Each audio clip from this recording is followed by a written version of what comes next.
अब हम लोग अपना जो जो 5th चैप्टर है उसको यहाँ पे स्टार्ट कर रहे हैं। और ये जो चैप्टर है along with the 6th chapter, मतलब chapter number 5 and chapter number 6, ये दोनों ही चैप्टर पूरे तरीके से यहाँ पे केस लॉ बेस्ड चैप्टर है। यानी कि इनमें से मैक्सिमम जो क्वेश्चंस आया है या फिर जो आने वाला है वो सभी के सभी केस लॉ बेस्ड चैप्टर्स, मतलब केस लॉ बेस्ड क्वेश्चंस हैं। क्योंकि चैप्टर नंबर 5 तो नाम से ही समझ में आ रहा है कि जुडिशियरी एंड एनवायरनमेंट प्रोटेक्शन, की इंडियन जुडिशियरी ने यहाँ पे एनवायरनमेंट प्रोटेक्शन को कैसे किया है, कौन कौन से तरीके से यहाँ पे एनवायरनमेंट को यहाँ पे बचाया है, तो ये तो पर्टिकुलरली यहाँ पे इसी के ऊपर में है। और अगर बात करते हैं एनवायरमेंटल पॉलिसी के बारे में, जो लास्ट चैप्टर है, तो वहाँ पे तो yes, although it is not कि मतलब डायरेक्टली वहाँ पे केस लॉस उतने ज़्यादा नहीं है, बट मेनली वहाँ पे भी केस लॉस अच्छा खासा है। ठीक है, अब अगर बात करते हैं ये जुडिशरी एंड एनवायरनमेंट प्रोटेक्शन के बारे में, तो अब ये चैप्टर क्यों यहाँ पे ज़रूरी हो जाता है, इसको देना यहाँ पे क्यों ज़रूरी है। तो मेन जो रीज़न है वो यही है कि हमारा जो देश है, देश में एनवायरनमेंट जो था वो हमारे देश में कोई बहुत बड़ा सब्जेक्ट मैटर कभी भी नहीं रहा है। ठीक है, it has never been, although हमारे देश में लॉज हैं, कुछ लॉज हैं जो कि एनवायरनमेंट प्रोटेक्शन को यहाँ पे ये करते हैं, गवर्न करते हैं, बट उसका मतलब ये नहीं है कि हमारे में मतलब जितना ज़्यादा स्ट्रिक्टनेस हमारे देश में होना चाहिए एनवायरमेंटल लॉ के रिगार्डिंग, उतना ज़्यादा स्ट्रिक्टनेस जो है वो नहीं है। तो ऐसे केस में जहाँ पे लेजिस्लेचर बहुत ज़्यादा एक्टिव नहीं होता, वहाँ पे जुडिशरी को एक्टिव होना पड़ता है, और जुडिशरी ही वहाँ पे मैक्सिमम ऐसे मैटर्स को सॉल्व करती है। यानी ये बहुत हद तक है कि हमारे देश में जो एनवायरमेंटल लॉज बने वो उनमें से बहुत सारे लॉज तो इंटरनेशनल डिक्लेरेशंस के हिसाब से ही बने हैं, एंड बहुत सारे लॉज उसमें से जुडिशियल इंटरप्रिटेशन या फिर जुडिशरी में जो यहाँ पे केस लॉज वगैरह हुए थे उनके ऊपर में उनको बनाया गया था। So because of this reason ये जुडिशरी जो है वही एनवायरनमेंट प्रोटेक्शन का सबसे बड़ा, मैं अगर बोलूँ तो वही उसका ये है। ठीक है, मतलब वही उसका यहाँ पे सेवियर की तरीके से हम बोल सकते हैं, क्योंकि यहाँ पे प्रॉब्लम तो है। हम लोग एनवायरनमेंट लॉ इसलिए स्टडी करते हैं because there is a necessity, but legislature क्योंकि इसको रिकॉग्नाइज नहीं करता है, तो इसमें जुडिशरी को जो है ये काम यहाँ पे करना पड़ता है। ठीक है, अब ये जो चैप्टर है, ये चैप्टर में हमें ऐसा नहीं है कि ये दे देगा कि केस लॉज लिखो कि कहाँ कहाँ केस लॉज में ऐसा ऐसा हुआ है, नहीं। इस चैप्टर में बेसिकली हमें कुछ ऐसे लैंडमार्क जजमेंट्स हैं जो कि एनवायरमेंटल लॉ में हुए हैं, हमें उन लैंडमार्क जजमेंट्स को इस चैप्टर में स्टडी यहाँ पे करना है। जैसे हमने लीगल मेथड जो था हमारा 3rd सेमेस्टर में, उसमें हमने लास्ट में कुछ 5-6 केस लॉस को वहाँ पे स्टडी किया था, तो वही चीज़ जो है हम यहाँ पे भी यहाँ पे करने वाले हैं। अब इसमें कुछ केस लॉज हैं जैसे कि ओलियम गैस लीक, जिसे हम लोग भोपाल गैस स्ट्रैटेजी नाम से भी जानते हैं। फिर उसके बाद जो गंगा पॉल्यूशन का केस था, जिससे कि निर्मल गंगा और नमामि गंगे नाम का एक अलग अलग यहाँ पे जो क्या बोलते हैं जो प्रोग्राम्स वगैरह है वो निकले। फिर उसके बाद अगर बात करते हैं तो और कौन सा एक तो केस लॉ था, हाँ जो ये था ताज ट्रपीजियम का जो यहाँ पे केस लॉ था वो था। तो because of all these case laws हमारे जुडिशरी ने एनवायरनमेंट प्रोटेक्शन को बहुत ज़्यादा अपहेल्ड किया है, बहुत बार जुडिशरी ने एनवायरनमेंट को यहाँ पे ऊपर उठा करके रखा है। So because of this reason ये जुडिशरी को इग्नोर किसी भी हालत में नहीं कर सकते हैं, क्योंकि इंडियन जुडिशरी ही वो है जिसने एनवायरनमेंट प्रोटेक्शन को सबसे ज़्यादा यहाँ पे एक्टिवली सपोर्ट किया है। तो इसका जो पहला हमारा क्वेश्चन है वो है पॉल्यूटर पेज प्रिंसिपल के ऊपर में। और ये जो पॉल्यूटर पेज प्रिंसिपल है ये हमारे देश में जो आया था वो आया था ओलियम गैस लीक केस के तहत। तो उस ओलियम गैस लीक केस के बारे में भी जो है हमें यहाँ पे ये करना है, उसको भी यहाँ पे हमें स्टडी करना है। ठीक है, अब बेसिकली मैं अगर बोलूँ तो ये पॉल्यूटर पेज प्रिंसिपल का मतलब क्या होता है।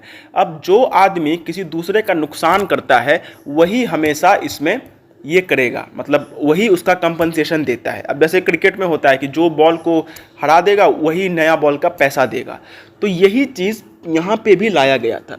क्योंकि जो एनवायरमेंटल पोल्यूशन होता है वो बहुत ही लंबे टाइम पीरियड पे ही होता है। ऐसा नहीं होगा कि कहीं पे झट से एनवायरमेंट पोल्यूशन हो गया। तो ये जो एनवायरनमेंट पोल्यूशन है ये क्योंकि इतने लंबे समय तक होता था, तो इसमें जो ये है, मतलब बेसिकली जो इसका अक्यूज्ड है, जिसकी वजह से ये एनवायरमेंटल पोल्यूशन हुआ है, उसको डिटरमाइन करना भी बहुत ज़्यादा यहाँ पे ये नहीं हो पाता था, पॉसिबल नहीं हो पाता था। And apart from that if we say, तो अगर हमें वो मिल भी जाता था, फिर भी किसके ऊपर में यहाँ पे हम लोग ये लगाएं, क्योंकि जो यहाँ पे पोल्यूशन है वो स्पेसिफिकली किसकी वजह से हुआ है ये तो नहीं हमें पता चल पा रहा है। एंड अगर पता यहाँ पे चल भी रहा है तो उसके ऊपर में कुछ खास यहाँ पे ये नहीं था। तो एक पोल्यूटर पेज प्रिंसिपल था जो कि स्टॉकहोम डिक्लेरेशन में यहाँ पे आया था, और ये रियो डिक्लेरेशन था, पता नहीं मुझे याद नहीं, मैं देखना पड़ेगा। बट वहाँ पे ये कहा गया कि जो भी आदमी पोल्यूशन को करेगा वही आदमी को यहाँ पे जो ये है उसके लिए जो कंपनसेशन है वो लोगों को देना पड़ेगा। ठीक है, तो ये इस जो प्रिंसिपल का एक बेसिक ये है, बेसिक आइडिया है। Now the polluter pays principle is the commonly accepted practice that those who produce pollution should bear the cost of managing it to prevent damage to human health or the environment। मतलब जो यहाँ पे pollution करेगा उसी को यहाँ पे जो कंपनसेशन है वो देना पड़ेगा, उसी को ये बात इंश्योर करना पड़ेगा कि उस पोल्यूशन से लोगों को नुकसान नहीं हो, और अगर हो भी then in that case also वो नुकसान बहुत ज़्यादा मिटिगेट यहाँ पे उसी की वजह से यहाँ पे किया जाएगा। The polluter pays principle essentially holds the polluter liable for the pollution caused to the environment. The polluter is liable for every damage caused to the environment. So according to the polluter pays principle, the polluter has to not only compensate the victims of pollution but also compensate for the restoration of environmental degradation caused under 1972 and 1974 OECD recommendation. The measures to be taken by the polluter for controlling the pollution is decided by public authorities so that the environment is in acceptable state post the industry operation. Therefore, the polluter bears the cost of health hazard cost to the public as well as the cost of restoration of the environment. In other words, the cost of the measure should reflect on the cost of the goods and services, the production and or consumption of which led to pollution. The cost of the measure should not be accompanied by the subsidies as it would lead to distortion in international trade and investment. The polluter pays principle is part of said broader principle to guide sustainable development worldwide. The polluter pays principle forms a part of the environmental law of India. Several judgments have interpreted the polluter pays principle to include the absolute liability to pay compensation to victims of any pollution caused and costs incurred for the restoration of the environmental degradation cost। मतलब basically तो यहाँ पे वही निकल रहा है कि जो भी यहाँ पे पोल्यूटर होगा, यानी कि जो भी यहाँ पे पोल्यूशन को करेगा उसी को ये बात इंश्योर करना पड़ेगा कि जो भी नुकसान हुआ है वो नुकसान की भरपाई भी वो करे, और उसके बाद नुकसान हो जाने के बाद जो एनवायरनमेंट को पहले से जो यहाँ पे बढ़िया बनाया जा रहा है उसको भी यहाँ पे वो ये करे, उसको भी यहाँ पे वो ठीक करे। ठीक है, अब ये जो केस लॉ है ये सबसे ज़्यादा जो हमारे देश में आया था वो आया था ओलियम गैस लीक केस से। ठीक है, एक second.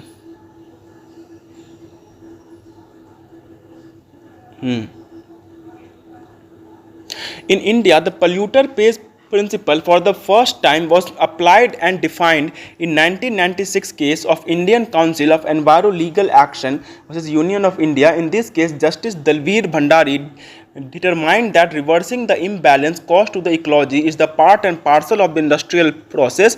Thus, the financial responsibility of taking prevention and controlling measures for the pollution caused should rest upon the industry which caused pollution. The financial burden cannot be shifted to the shoulders of the government, neither in preventing nor in correcting the dent. Multiple interlocutory and interim applications were filed in this case after the dismissal of the writ petition, the review petition and the curative petition by the court. The judge in this case, Justice Dalveer Bhandari, considered that it is easier for men with power and authority to disobey or non-comply with the judicial pronouncements. Now, in the case of Research Foundation for Science, Technology, Natural Resource Policy versus Union of India and another, and Vellore Citizens Welfare Forum versus Union of India and others, the judges respectively ended up with the conclusion that principles such as the precautionary principle, the polluter pays principle form an intrinsic part of the laws of the environmental law of India. The polluter pays principle was already considered as part of the customary practices of international laws for the protection of the environment. Hence, the principle ought to be included in environment laws of India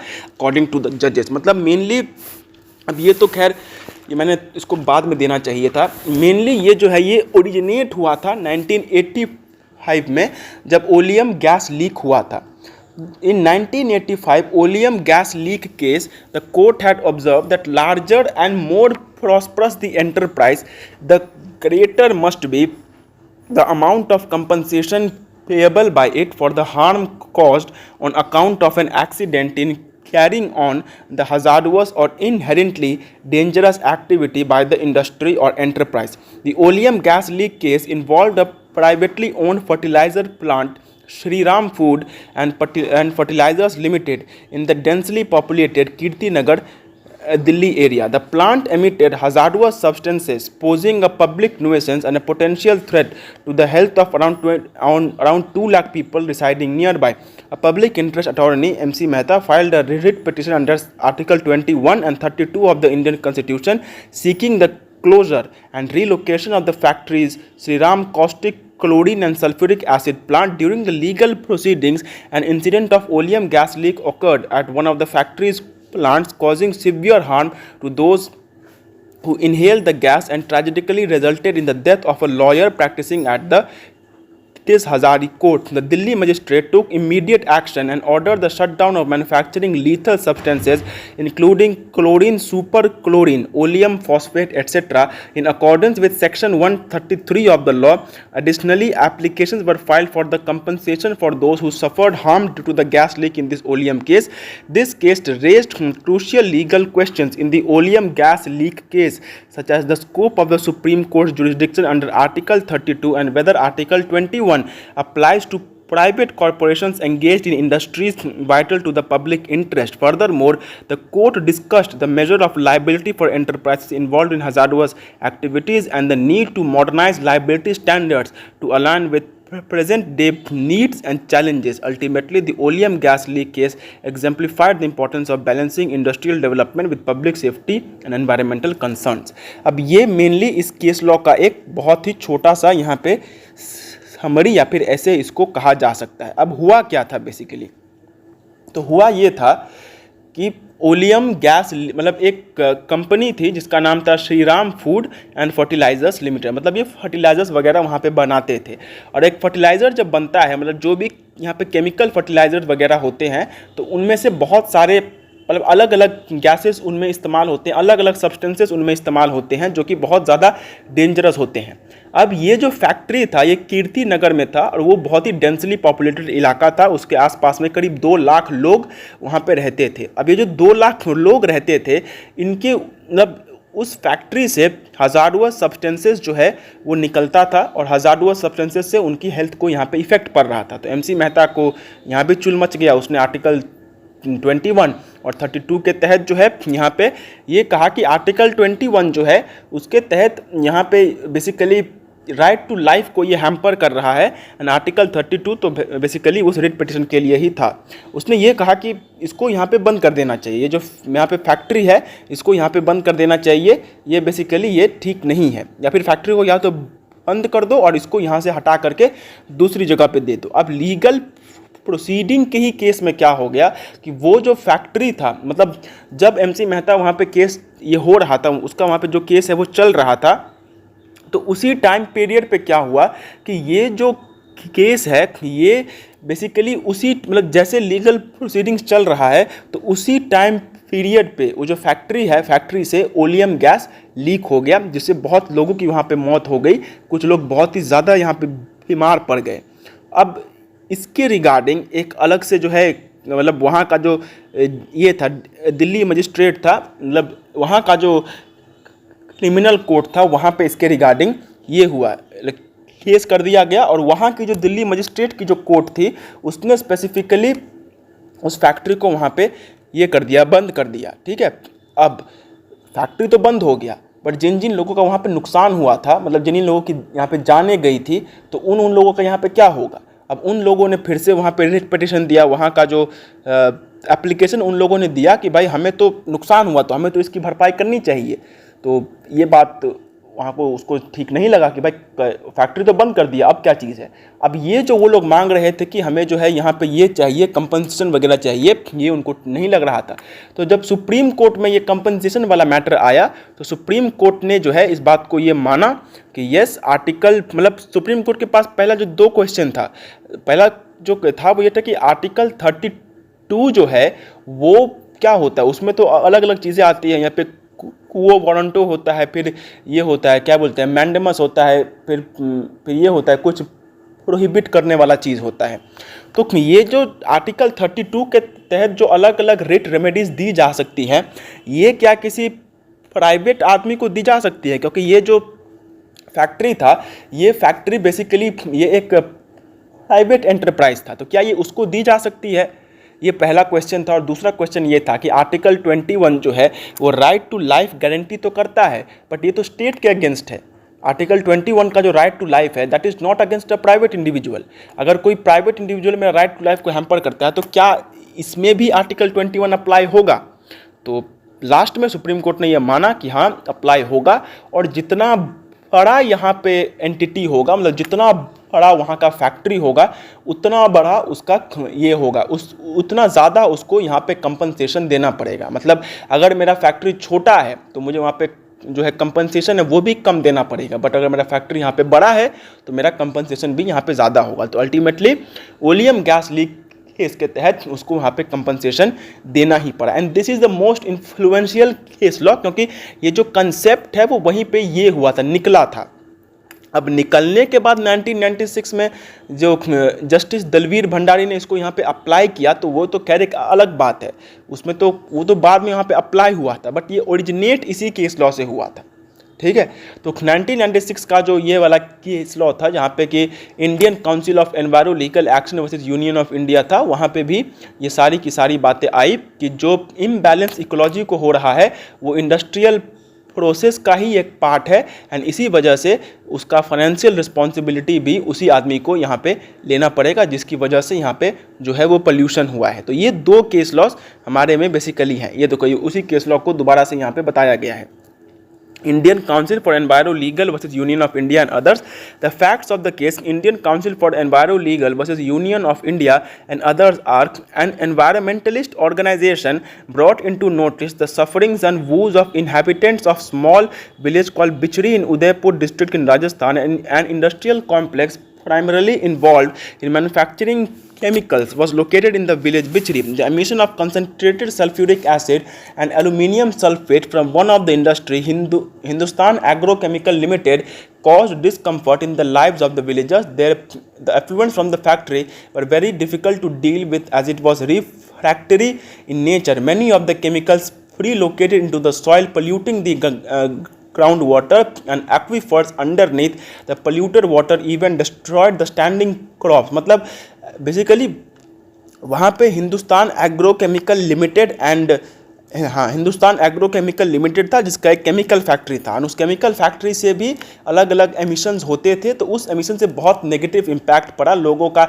health तो effect हुआ ही, but जो underground water होता है वो भी यहाँ पे पूरे तरीके से पल्यूट हो गया था, और उसी के साथ साथ सॉइल पल्यूशन भी हुआ था, जिसके तहत जो ये था जो यहाँ पे फसल वगैरह था वो भी इसमें पूरे तरीके से बर्बाद हो गया था। तो जजमेंट यहाँ पे ये दिया गया कि जो भी आदमी यहाँ पे पोल्यूशन को करेगा उसी के ऊपर में ये है जो भी इसके ऊपर में लायबिलिटी है वो उसी के ऊपर में आएगा, और कंपनसेशन भी उसी को देना पड़ेगा जिससे कि सब कुछ नॉर्मल हो सके। फिर Vellore citizens welfare forum versus union of India and others. अब in the case of Vellore citizens, इसमें क्या होता है, the citizens complaint that the untreated effluents of tanneries and other industries of Tamil Nadu are discharged into rivers.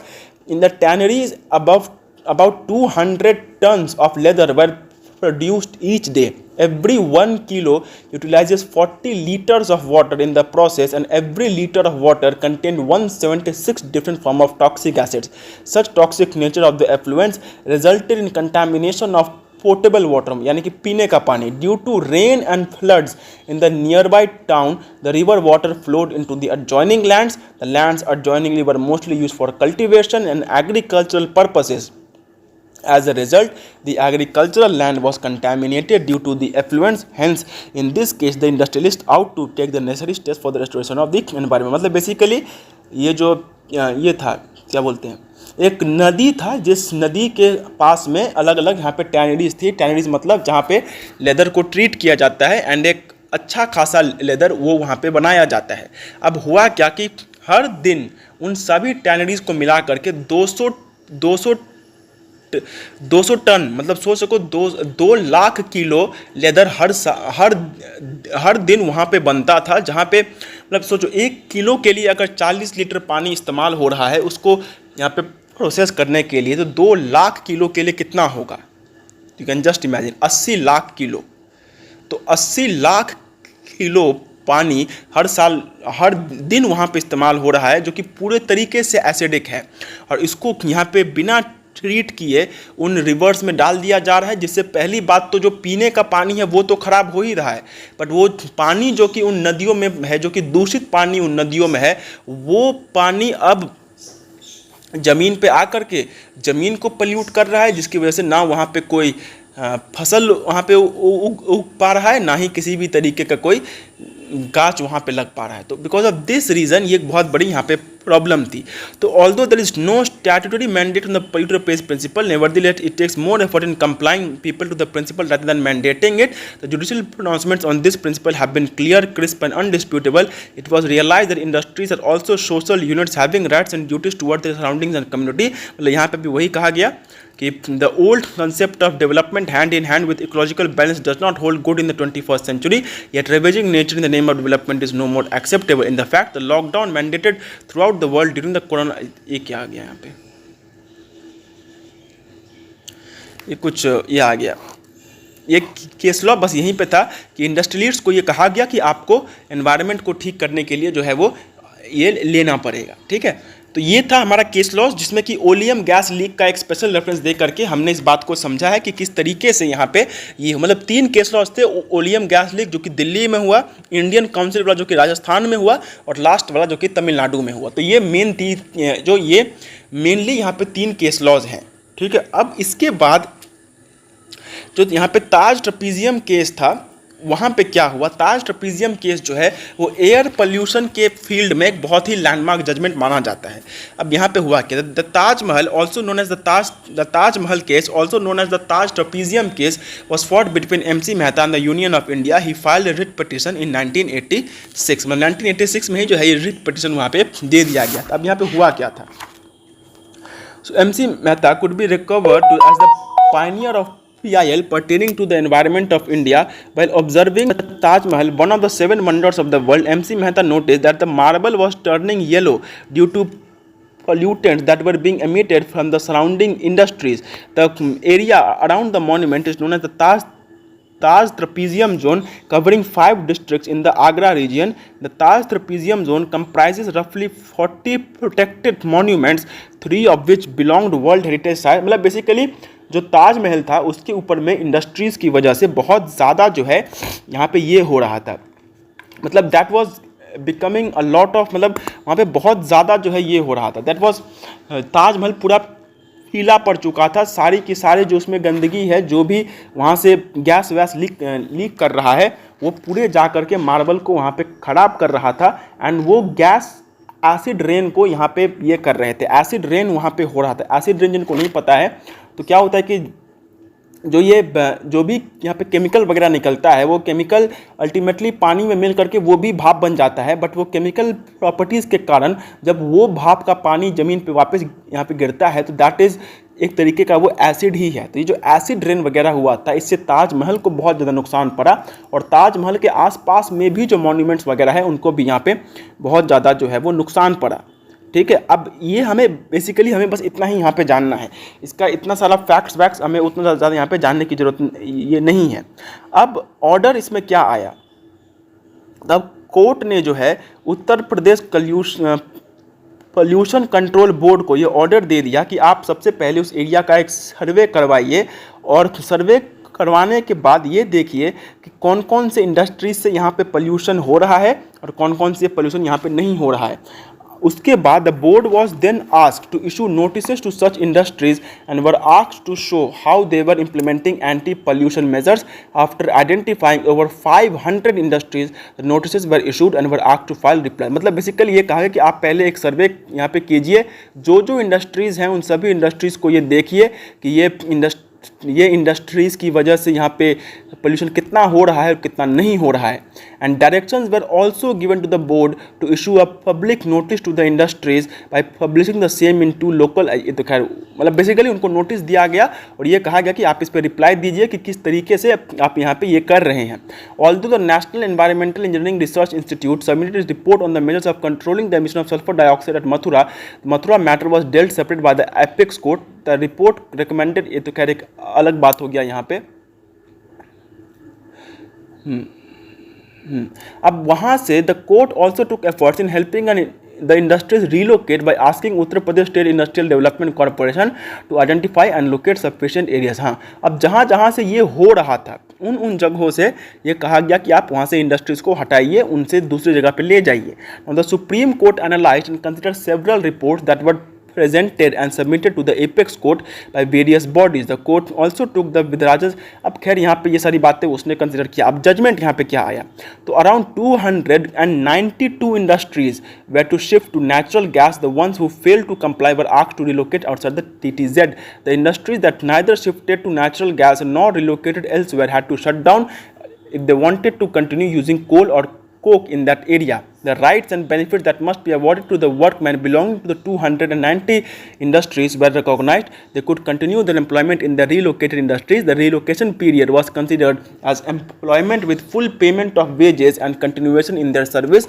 A shifting bonus was also to be given. मतलब basically ये कहा गया कि जो भी यहाँ पे इंडस्ट्रीज वगैरह है, मतलब 292 इंडस्ट्रीज का जो है वहाँ से ये निकला, ठीक है, 292 इंडस्ट्रीज से वहाँ पे रिपोर्ट आया और फिर सुप्रीम कोर्ट ने ये कहा कि जिन जिन इंडस्ट्रीज़ में ऐसे चीज़ों का इस्तेमाल हो रहा है जिनसे कि पोल्यूशन हो सकता है, वो लोग या तो नेचुरल गैस को यहाँ पे ये करने लग जाएं या फिर वो लोग वहाँ से हट जाएं।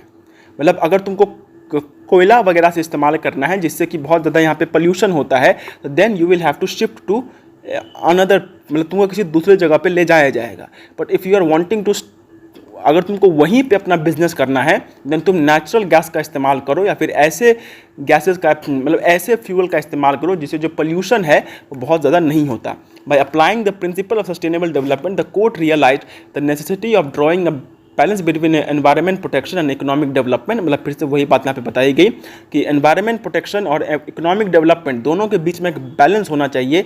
ये नहीं कि सिर्फ एनवायरनमेंट प्रोटेक्शन ही हो या फिर सिर्फ इकोनॉमिक डेवलपमेंट ही हो। Furthermore the court recognise two more important principles, polluter pays principle and precautionary principle. यहाँ पे भी दोनों जो प्रिंसिपल हैं वो आया गया। In order to repair and prevent further damage the court advocated that the concept of sustainable development must be practise and that the polluter should be held liable to compensate for suffering parties. मतलब यहाँ पे भी वही कहा गया कि जो यहाँ पे एनवायरनमेंट को नुकसान हुआ है, ये नुकसान का भरपाई उन्हीं को यहाँ पे करना पड़ेगा। As the court was extremely persistent upon the prevention of further degradation and destruction, it order the neighbouring industry to either shift to natural gas. मतलब खैर यहाँ पे वही बात बेसिकली बोली गई। मेनली यही कहा गया कि जिन जिन लोगों जो इंडस्ट्रीज़ हैं वो अपना या तो फ्यूल को चेंज करें या फिर उस फ्यूल को अगर वो लोग नहीं चेंज कर पाते हैं, then they should either shift from that, और वो लोग अपना जो फैक्ट्रीज है उनको यहाँ पे ये कर देते हैं, बंद कर देते हैं। ठीक है, अब इसका यहाँ पे ड्रॉबैक्स क्या था। So the order only addressed 292 industries out of 510 industries. The other industries that contributed to the damage should have been called upon to take measures as well. The direction only asks the industries who are refusing to switch to the use of natural gas to relocate. There is a little faulty, as all the industries would have been asked to relocate, as it would have set a precedent for all other future cases and would have been made a stronger statement which would have dissuaded polluting industries in the future as well. In order to eliminate damage to pollution, it is beyond necessary to take strict action. मतलब basically यहाँ पे जो industries थे, मतलब अच्छे खासे industries को यहाँ पे नहीं, उनके ऊपर में कोई यहाँ पे आँच वाँच आई थी। ठीक है, खैर ये तो उतना ज़्यादा इंपॉर्टेंट नहीं है, मेनली हमें बस यहाँ पे जजमेंट वगैरह है जिसको यहाँ पे जानना है। ठीक है, अब इसके बाद हमारा जो क्वेश्चन है वो है briefly discuss absolute liability and its development in India with reference to decided cases and what do you understand by the term of absolute liability, trace its development in our country with reference to decided cases. हाँ, तो absolute liability क्या होता है, ये हमने sir यहाँ पे taught में ये करके रखा है, पढ़ करके रखा है कि कोई भी आदमी जब किसी के साथ यहाँ पे ये करता है, अगर कुछ गलत करता है तो उसी को जो है वहाँ पे कंपनसेशन देना पड़ता है। बट स्ट्रिक्ट लायबिलिटी में क्या होता है कि उससे जो कंपनसेशन है वो तो देना ही है, ही कैनॉट एस्केप, बट फिर भी स्ट्रिक्ट लायबिलिटी में थोड़ा बहुत लीनियंसी वहाँ पे रह जाता है। बट अगर हम लोग बात करते हैं इन द एब्सोल्यूट लायबिलिटी के केस में, तो एब्सोल्यूट लायबिलिटी के केस में अगर हम लोग बात करते हैं तो यहाँ पे बहुत मतलब यहाँ पे एस्केप करने का कोई भी तरीका नहीं होता है। इवन इफ़ वो अगर उसकी गलती नहीं भी थी तो भी उसको वहाँ पे कंपनसेशन देना पड़ता है। अब इसका कारण क्या है? कारण यही है कि देखो भारत में जो गरीब लोग होते हैं उनको मतलब उनके ऊपर में छोटी सी भी अगर उनको कोई सुई चुभा देता है ना तो उनको पूरा देश यहाँ पे ये हो जाता है, हिल जाता है। बट अगर कोई बहुत बड़ा अमीर आदमी है, अगर कोई इंडस्ट्रियलिस्ट है तो उसको कोई कुछ भी कर दे कोई वहाँ पे बोलने वाला नहीं है। तो ये जो इतने सारे यहाँ पे गरीब लोग हैं, ये गरीब लोगों को यहाँ पे कौन देखेगा? तो इसका पैसा कहाँ से आएगा? तो ये जो इंडस्ट्री है इसके पास बहुत सारा पैसा है, जितना पैसा यहाँ पे चूसना है वो वहाँ से चूस सकते हो।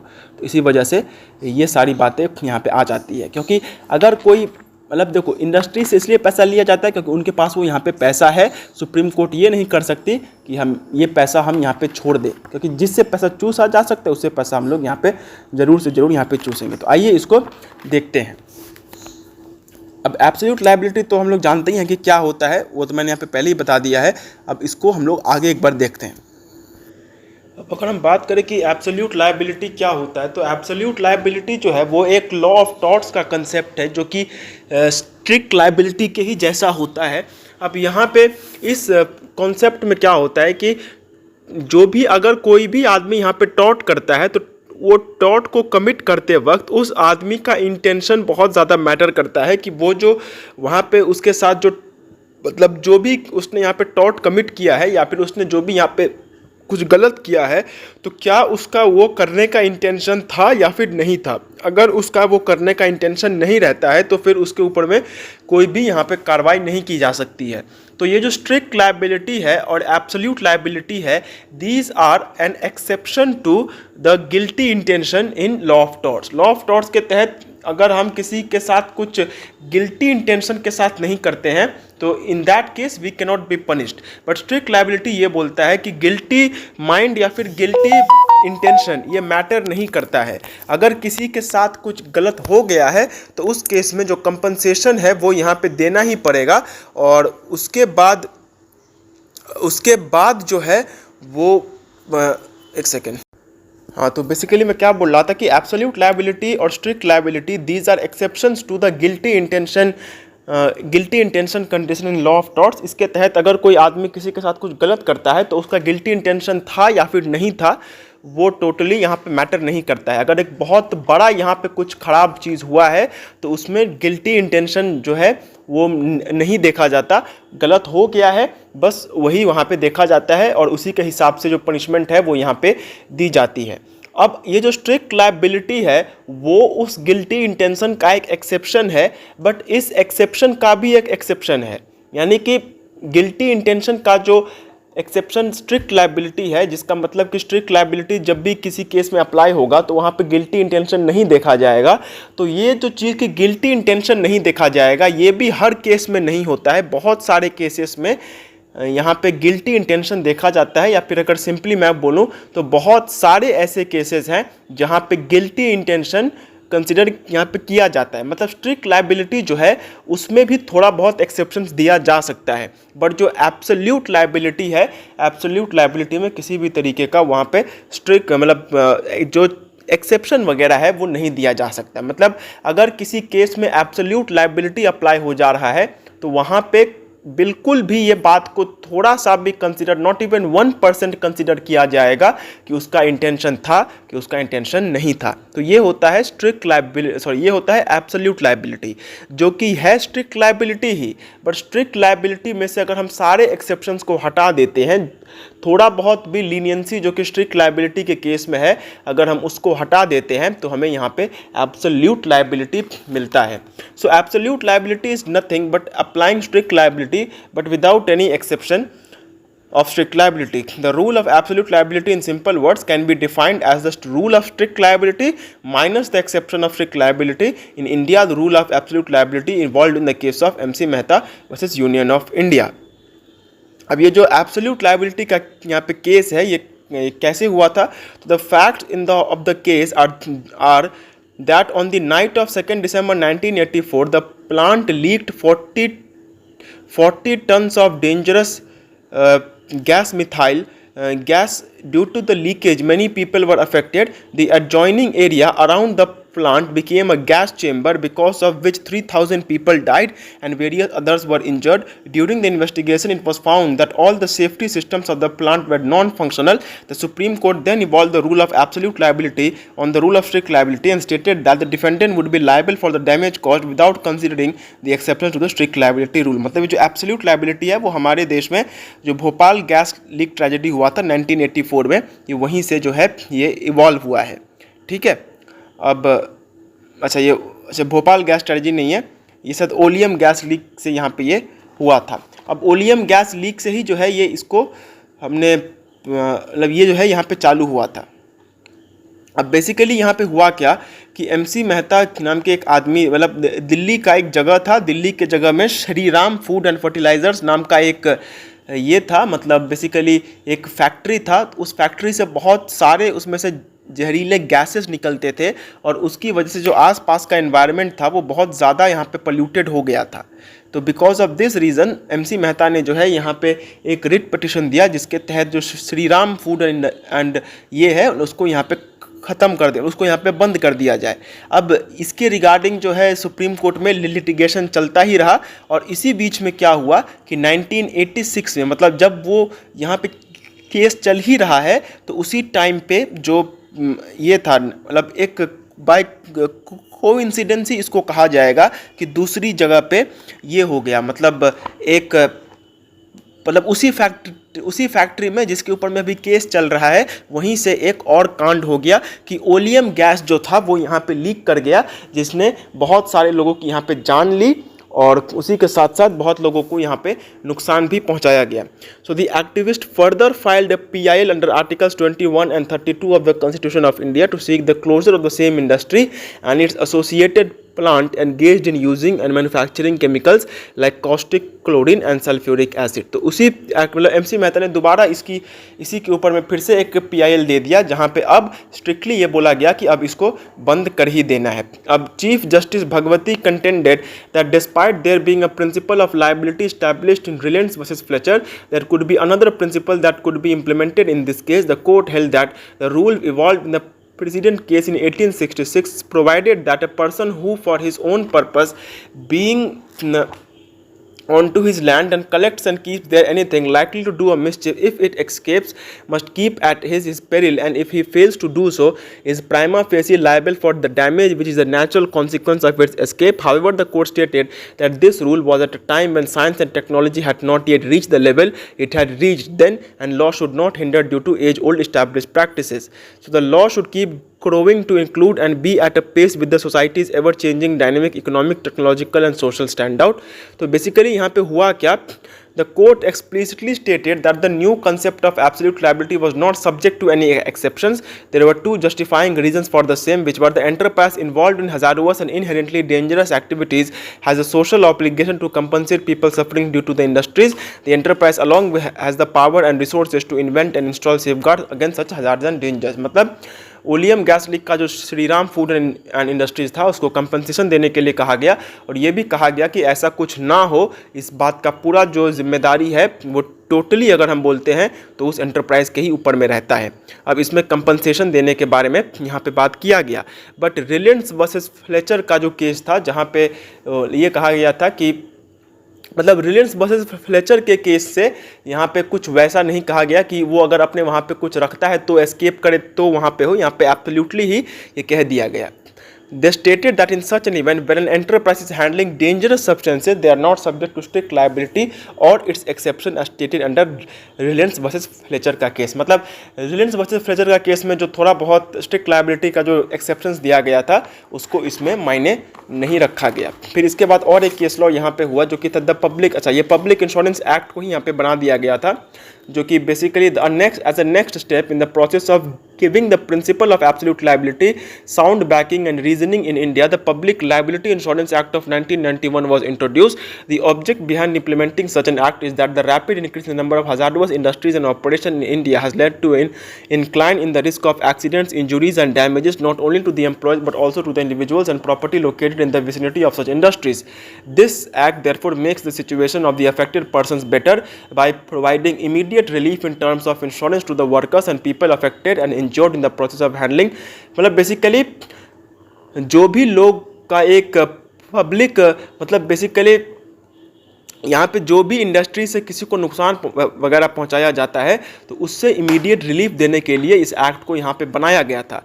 Now the main purpose is to create a public insurance fund to provide relief and immediate aid to people affected by such hazardous industries.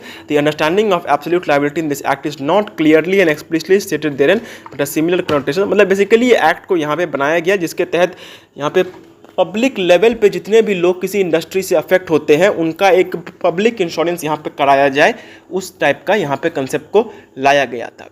ठीक है, अब भोपाल गैस स्ट्रैटेजी से ही ये जो है ये यहाँ पे आया था एब्सोल्यूट लायबिलिटी का, बट इसको मेनली यूज़ किया गया ओलियम गैस लीक का इस केस के अंदर में। ठीक है, अब उपहार सिनेमा का केस था जहाँ पे शायद सिनेमा हॉल ही पूरे तरीके से यहाँ पे जल गया था। In this case a fire broke out in Uphaar cinema located in Delhi during the movie screening of the newly released film Border picture जो था वहाँ पे ये हो रहा था। The source of the fire was later understood to be faulty wire connections in a transformer located in the basement of the theater. The transformers allegedly needed repairs, but no such work was conducted on them as a result. Because of certain loose wires, a spark blew, which led to tremendous fire in the theater.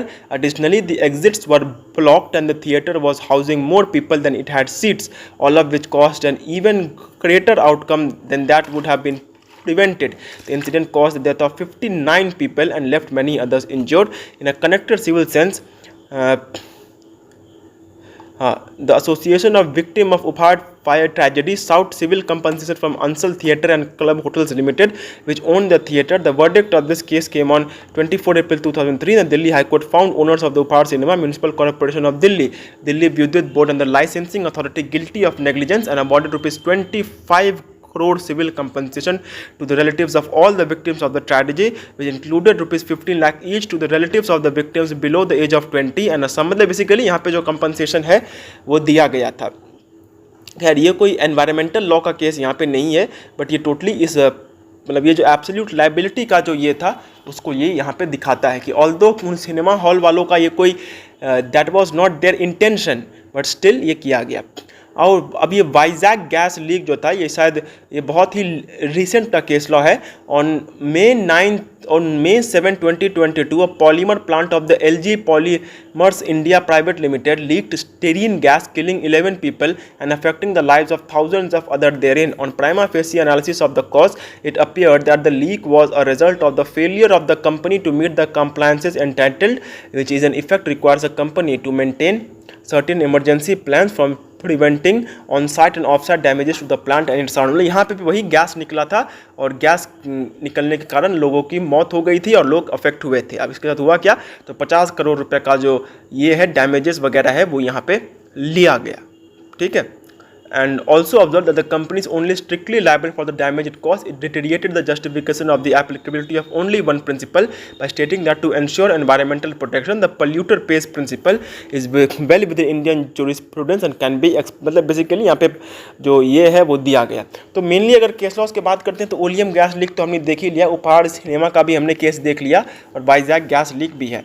अब बात करें अगर strict liability और absolute liability के बीच का difference का, तो strict liability arises in cases in which the court holds one party responsible for losses even if such losses are neither intentionally nor negligently suffered by any other person, मतलब loss हुआ कि नहीं हुआ, intention था कि नहीं था, उसको छोड़ करके उसको कोई मैटर नहीं करता है, स्ट्रिक्ट लायबिलिटी वहाँ पे अप्लाई हो जाती है। And when there is a injury to worker while performing some activity during employment, the court holds the employer responsible for providing benefits which are specified in labor law. Here it is immaterial who caused the injury, be it caused by the worker, co-worker or due to any act of the employer. In most, देखो ये बहुत कुछ खास difference यहाँ पे नहीं है।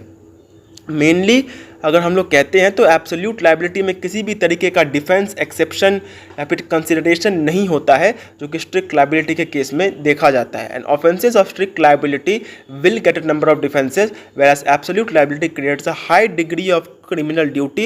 The person committing the act will be guilty in a maximum number of cases. Strict liability is applicable to persons.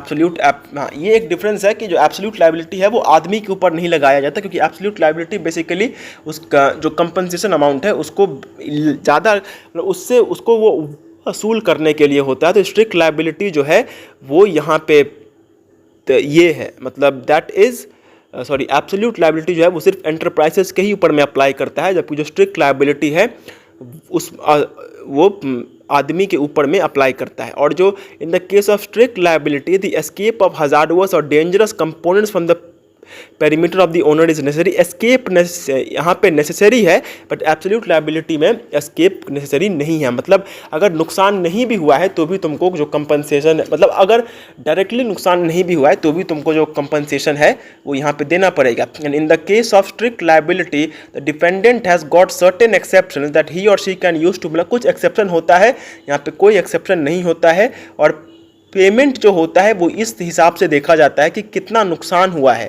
But इसमें जो कंपनसेशन होता है वो ऐसे तरीके से दिया जाता है जिससे कि किसी को भी यहाँ पे ये ना हो, मतलब यहाँ पे बेसिकली ये नहीं देखा जाता कि नुकसान कितना हुआ है, यहाँ पे इस तरीके से किया जाता है कि एक डिटरेंट नेचर यहाँ पे बने, मतलब एक ऐसा पनिशमेंट दिया जाता है जिससे फिर किसी का हिम्मत ना हो कि वो ऐसा कुछ यहाँ पे करने के भी बारे में सोचे। तो ये इसका मेन ऑब्जेक्टिव है। ठीक है, इसके बाद है हमारा explain the doctrine of sustainable development और short note on sustainable development. अब सस्टेनेबल डेवलपमेंट क्या होता है, तो हम जानते ही हैं कि डेवलपमेंट का बेसिकली मतलब क्या होता है कि इकोनॉमिक ग्रोथ होना, इंफ्रास्ट्रक्चर का बढ़ना, लोगों का जो पर कैपिटा इनकम है ये सारी चीज़ों को बढ़ना, इसे ही हम लोग डेवलपमेंट कहते हैं। ब्रिज बनना, रोड बनना, इन सारी चीज़ों को हम लोग डेवलपमेंट कहते हैं। अब डेवलपमेंट बहुत ज़्यादा ज़रूरी है किसी भी कंट्री के लिए, बट कोई भी डेवलपमेंटल काम हो, उस डेवलपमेंटल काम में हमेशा ही जो है एनवायरनमेंट थोड़ा बहुत पल्यूट होता है, या फिर जो नेचुरल रिसोर्सेज हैं वो बहुत यूज़ होते हैं। अब एनवायरमेंटल पोल्यूशन जो है उसको तो हम लोग एकदम से ख़त्म नहीं कर सकते हैं, but yes what we can do is कि हम उसे कंट्रोल यहाँ पे कर सकते हैं। इसी तरीके से जो हमारा नेचुरल रिसोर्सेज है वो भी बहुत सारे नेचुरल रिसोर्सेज बहुत लिमिटेड अमाउंट में है, and because of that limited amount of that natural resources we must use the natural resources in such a manner जिससे कि हम तो अपना नेचुरल रिसोर्सेज का जो यूज़ है उसको तो पूरा कर ही सके, बट इसको ओवर यूज़ ना करें जिससे कि फ्यूचर जनरेशन्स को भी इससे कुछ फ़ायदा पहुंच सके।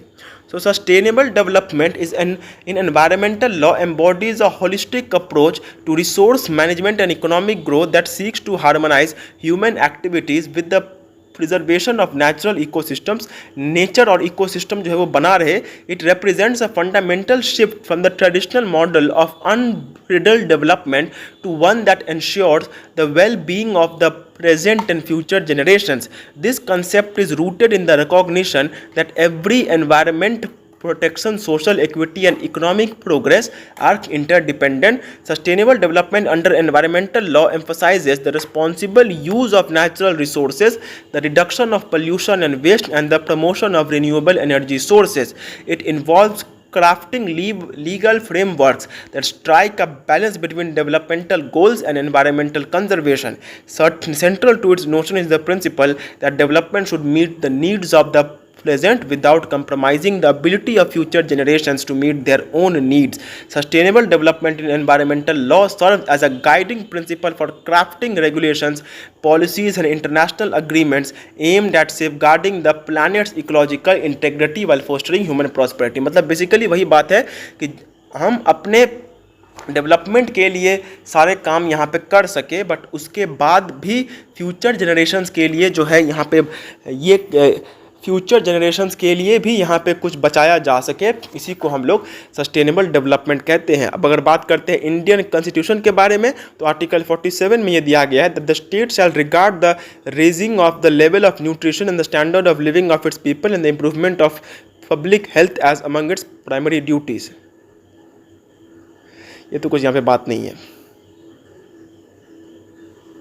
आर्टिकल 48A जो है वो यहाँ पे बात करता है, वो यहाँ पे एनवायरनमेंट को यहाँ पे कंसर्न करता है, तो उसी से हम लोग बेसिकली इसका कोई यहाँ पे रिलेशन नहीं है, ठीक है, कुछ खास ज़्यादा यहाँ पे है नहीं।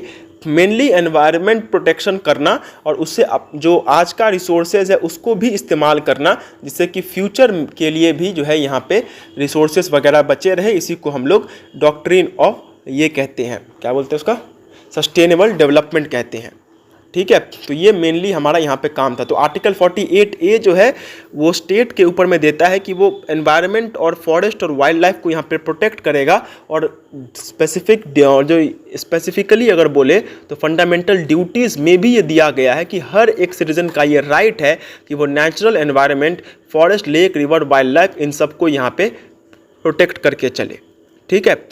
अब इसके बाद अगर बात करते हैं, discuss the rule of strict liability, what are the exceptions to the above rule, short note of strict liability. तो स्ट्रिक्ट लायबिलिटी का मतलब क्या होता है? स्ट्रिक्ट लायबिलिटी एक लॉ ऑफ टॉर्ट्स का कंसेप्ट है, जिसके तहत अगर हम लोग यहाँ पे बात करें तो the rule in Reliance versus Fletcher is the rule of strict liability which is the kind of liability in which a person is legally responsible for the consequences flowing from an activity even in the absence of fault or criminal intent on part of the defendant. It is basically a legal doctrine that holds a party responsible for its action without the plaintiff having to prove the negligence or fault on the part of the defendant.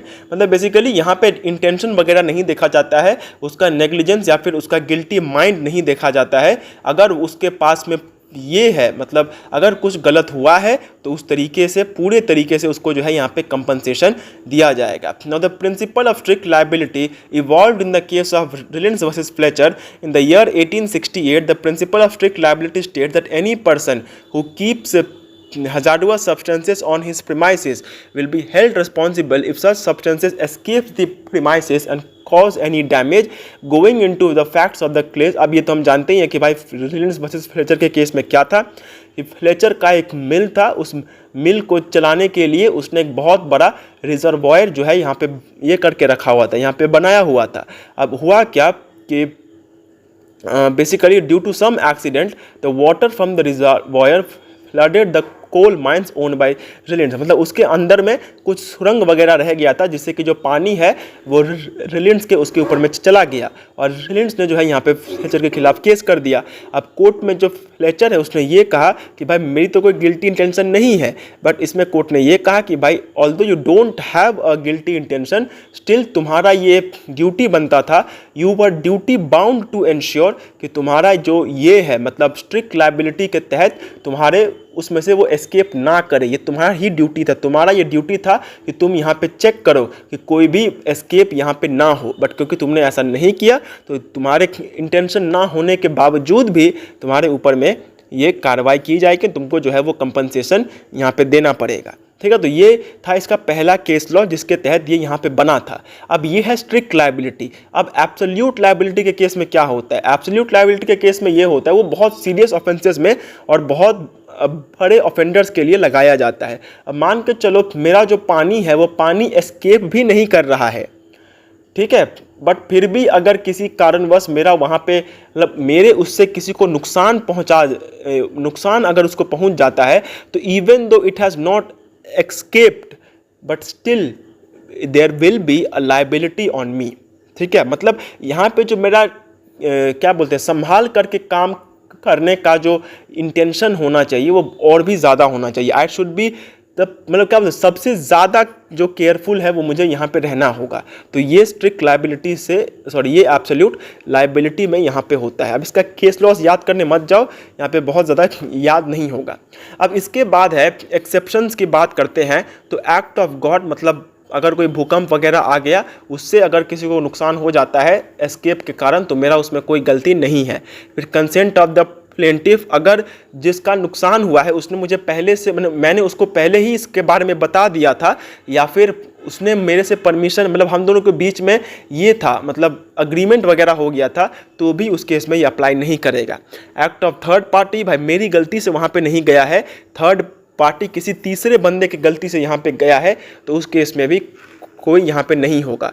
और अगर बात करते हैं statutory authority, मतलब अगर कोई कानून के तहत ऐसा कुछ होना है तो उस केस में भी यहाँ पे ये अप्लाई नहीं करेगा। और अगर प्लेंटिफ का खुद का गलती है, प्लेंटिफ खुद मेरे यहाँ पे आकर के अपने आप को नुकसान पहुँचा करके गया है, तो वहाँ पे भी कुछ भी ऐसा नहीं होगा। ठीक है, अब इसके बाद का जो केस है वो है यहाँ पे Ganga pollution case. Although not that very much important, but still अगर इसकी बात यहाँ पे की जाए तो ठीक है, इसको छोड़ दो, इसको फालतू में यहाँ पे देखने की ज़रूरत नहीं है।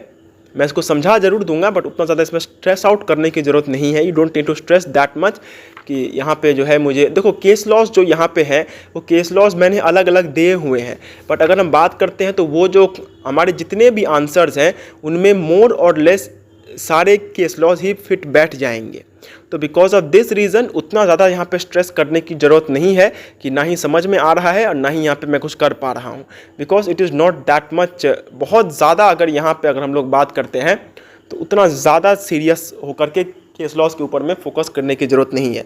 बट फिर भी हम एक बार ये जो गंगा पोल्यूशन केस है उसको तो यहाँ पे ज़रूर देखेंगे, एंड आफ्टर दैट हम लास्ट चैप्टर जो है वो भी कुछ इसी के जैसा है, बट वहाँ पे सिर्फ केस लॉज नहीं है, अलग अलग वहाँ पे एक्ट्स हैं जिनको कि मतलब केस लॉज के साथ साथ ओवरऑल जुडिशरी, एग्जीक्यूटिव, लेजिस्लेचर सब कुछ मिला करके कैसे यहाँ पे एनवायरनमेंट के लिए काम हुआ है वो होगा।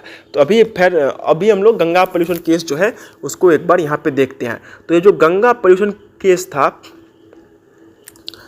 इसमें भी एमसी मेहता ने ही जो है यहाँ पे केस किया था। अब वहाँ पे हुआ क्या, गंगा जो है वो हमारे देश की अगर बोले तो सबसे इम्पोर्टेंट यहाँ पे नदी है और सबसे ज़्यादा इसी को एक ये है, इसका महत्व है। Now the Ganga originates in the Himalayas and flows south. खैर ये तो खैर छोड़ ही दो, जो गंगा है वो हमारी इतनी बड़ी यहाँ पे एक मतलब इतना बड़ा जो है वो यहाँ पे नदी है, और ये इतना इम्पोर्टेंट नदी है, इतना पवित्र नदी है कि हम इसे कुछ नहीं बोल सकते हैं। अब इसमें हुआ क्या था कि जो लेदर इंडस्ट्री था और जो ट्रेड एफ्लुएंस निकल रहे थे वो इसने बहुत ज़्यादा इसको यहाँ पे ये किया था, गलत किया था, मतलब उसके साथ बहुत ज़्यादा ख़राब हो गया था। जो गंगा नदी थी उसका पानी बहुत ज़्यादा दूषित हो गया था। So the river runs for 2525 kilometres and has been the life blood of numerous Indian civilisations. Kanpur with the population of 2.9 million people is one of the largest cities on the Ganga's bank, and it dumps a massive quantity of trash into the river. The leather industry or industrial trade effluents are the primary contaminant in the city. When effluent from this industry is released into the water, it contains petroscribal organic and poisonous inorganic material which depletes the amount of dissolved oxygen in the water body, kills aquatic life and harms anybody who drinks it. The Supreme Court took up the case after a written petition was filed by renowned lawyer MC Mehta, who is considered a pioneer in the field of environmental law, and it was discovered that many industries along the river's bank were discharging their effluent into the river without first treating them. The case has been dubbed the Ganga contamination case, the Kanpur leather tanneries case and the Mehta 1 case. मतलब basically जो है यहाँ पे कानपुर में जितने भी leather के tanneries वगैरह होते थे वो टैनरीज बहुत ज़्यादा यहाँ पे जो है अपना पोल्यूशन करते थे गंगा का। तो बिकॉज ऑफ दैट रीज़न ये जो टैनरीज के अगेंस्ट में यहाँ पे केस किया गया था। तो एमसी मेहता ने यहाँ पे क्या किया कि M C Mehta, social activist and environmental lawyer, filed a PIL at India supreme court against 89 defender. 89 यहाँ पे कंपनीज थे। Respondents 1, 7, 8 and 9 were the Union of India, the chairman of the Central Board for the Prevention and Control of Soil Pollution। Basically इन्होंने के खिलाफ जो है यहाँ पे केस किया गया था। मेनली क्या बोला गया कि भाई ये जो टैनरी से जो यहाँ पे निकल रहा है इससे गंगा पोल्यूट हो रही है। The court judgement began in 1985 in the holy city of Haridwar which is located along the banks of the Ganga river when a smoker hurled a matchstick into the river causing it to explode into flames for almost 30 hours. The existence of a hazardous inflammable chemical layer over the waters as determined to be the cause of the fire. The court considered the matter of paramount importance, but the issue's enormous magnitude, that is the length of the river, proved to be problematic. मतलब हुआ क्या कि 1985 में जो था, एक आदमी ने सिगरेट पीने के बाद माचिस को पानी में फेंका और वो पानी में उसने आग पकड़ लिया। इसका मतलब इतना ज़्यादा पोल्यूशन था उसमें कि इतना इनफ्लेमेबल, इतना ज़्यादा अगर क्या बोलते हैं ज्वलनशील उसमें चीज़ें थी जिसकी वजह से पानी में जो है यहाँ पे आग लग गया था। So had all of the leather tanneries installed a main treatment plant? Has the state government taken notice of the deteriorating state of the sacred river and launched an investigation into the matter? What if any actions had been made by the government? मतलब ये सारी बातें यहाँ पे basically पूछी गई और 1988 में जो है यहाँ पे डिसीजन आया। अब डिसीजन में आया क्या, तो हमें तो बस यहाँ पे डिसीजन ही देखना है।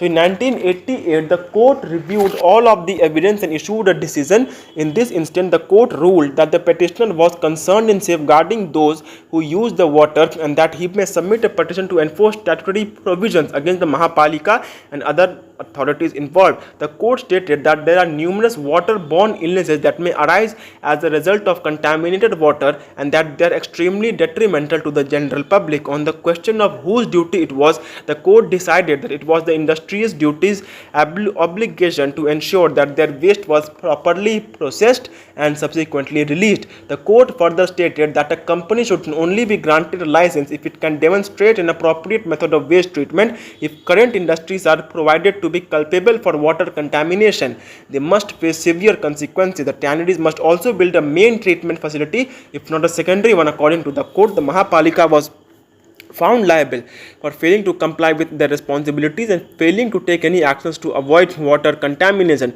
According to the court, it gave the Mahapalika orders to take prompt action in this regard. The court also ordered the federal government to provide free publications to the general public in order to improve public awareness of environmental issues. It further said that this ruling will apply to all Mahapalikas within the jurisdiction over the Ganga. मतलब basically यहाँ पे जो tanneries वगैरह थे उनको ये direction दिया गया कि अनटिल एंड अनलेस वो लोग ये प्रूव नहीं कर देते कि वहाँ पे किसी भी तरीके का पोल्यूशन नहीं हो रहा है, उनको हम लोग यहाँ पे they will not be given any kind of licence and उनको यहाँ पे वाटर ट्रीटमेंट करना पड़ेगा। अब वो किसी भी तरीके से करे, और जो महापालिका मतलब जो भी यहाँ पे गवर्नमेंटल बॉडीज थे उनको भी ये डायरेक्शन दिया गया था। और इसके साथ साथ जो ये था जनरल पब्लिक था उसके मतलब उसके अंदर में अवेयरनेस जगाने का भी यहाँ पे बात किया गया था। अब यही मेनली इस केस लॉस का एक बहुत छोटा सा यहाँ पे ये था।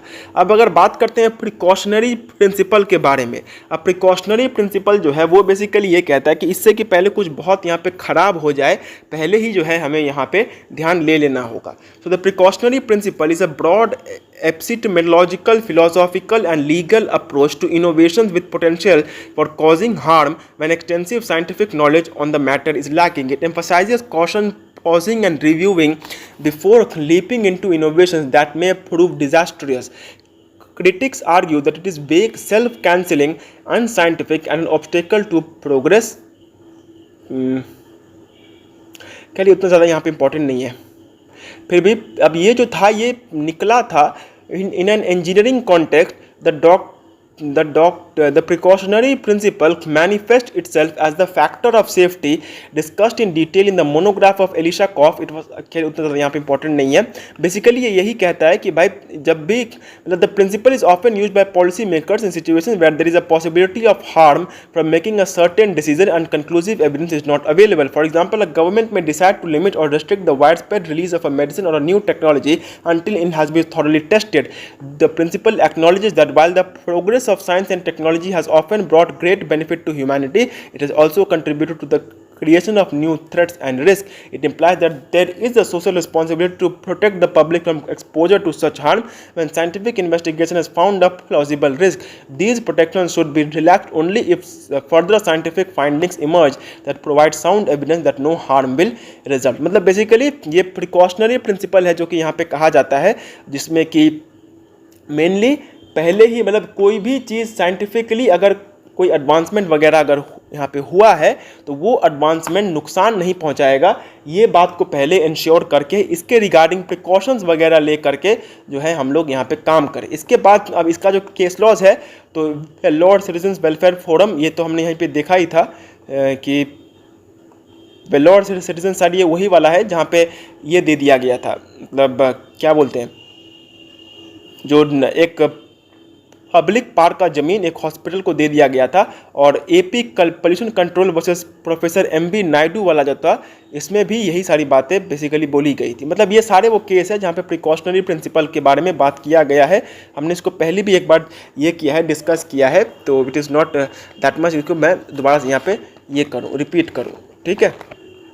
एंड लास्ट का जो है पब्लिक ट्रस्ट डॉक्ट्रिन, इसको यहाँ पे करने की ज़रूरत नहीं है, क्योंकि ये बेसिकली ये बोलता है कि जो पब्लिक है वो भरोसा करती है इसके ऊपर में, बट मतलब लोग जो इंडस्ट्रीज़ होते हैं और जो सरकार होते हैं कि उनका यहाँ पे ये किया जाएगा, उनका जो है यहाँ पे बेसिकली अगर बोले तो उनका ध्यान रखा जाएगा।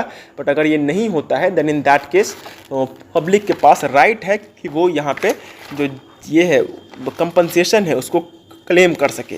इसको करने का दरकार नहीं है, आएगा भी नहीं, और आएगा भी तो शॉर्ट नोट में इजीली स्किप यहाँ पे किया जा सकता है। अब हम लोग आते हैं लास्ट चैप्टर के ऊपर में, जो कि है एनवायरनमेंट पॉलिसी इन इंडिया। मतलब इंडिया में एनवायरनमेंट के रिगार्डिंग क्या क्या पॉलिसीज़ लिए गए हैं। एंड यहाँ पे सिर्फ हम केस लॉस के बारे में बात नहीं करेंगे, यहाँ पे हम ओवरऑल एक तरीके से हम कहें तो ये जो पूरा जो हमारा ये है जो सब्जेक्ट है उसी का ये एक ये है समरी टाइप का है, ठीक है।